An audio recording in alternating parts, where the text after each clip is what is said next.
So yun guys, ito tayo sa bahay ng pasahero ko. Hindi ko alam sasabihin ko pero siya lang sagot ng kumain.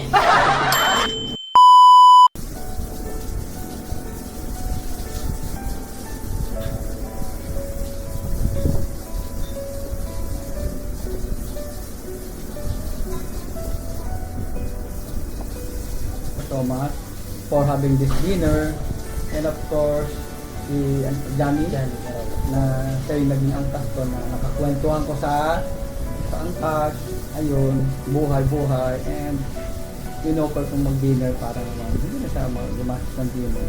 Maraming salamat sa all the blessing na binibigyan sa amin that we can share to others like that. And praying for this person, this batang ito of the young age, tatabaho na maging safe lagi at kanyang pagbibiyahe, maayos, kung siya pababayaan sa pamagitan ng Holy Spirit. Bless us all, Lord, and this time sa baptism ng pagbati, susan sa Lord. Kahit ka na. So nandito si Johnny, tapos nakakwento ang kape, nagtitinda siya ng macaron, habang nasa angkas. At the young age of 19, 20, lahat ginagawa niya para makaipon daw siya at makapagnegosyo. So, supportahan natin si Johnny sa kanyang paninda. Pagka kayo sumakay, bilihan siya ng macaron, siyema, tulong na natin sa kanya para makapag yung kanyang paninda. Diba?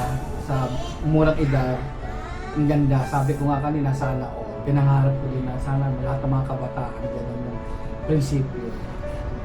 Kaya, pag-pray natin na lagi silang safe.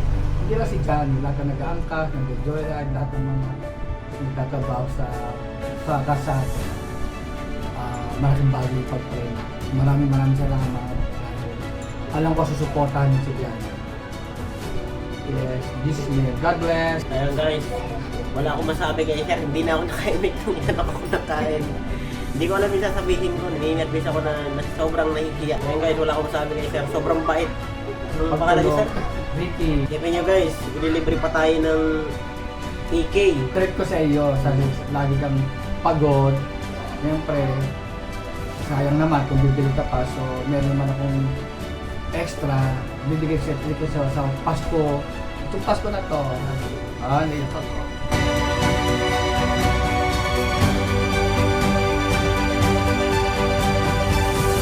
Para di ka nagagasta na mag-enjoy ka. Maraming salamat. Kakatuwa. Sarap magpasaya ng tao, di ba?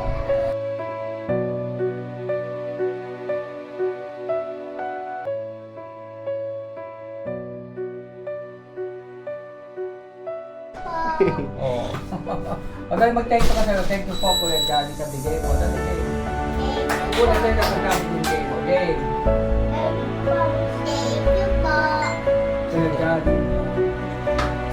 Thank you so much po sir. Ano? Ricky. Ricky. Elmo. Yan. Thank you so much po sir Ricky Paelmo. Thank you so much po sa pagkain. Sa lahat po nang nandito. Thank you so much po. Wala po akong masabi. Sobrang nagpapasalamat ako. Ayan. Thank you so much. Thank you. Ingat. God bless.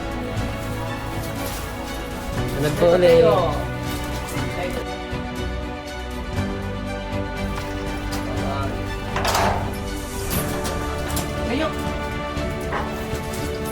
Tandaan ko po ito. Okay guys, dahil na tayo guys.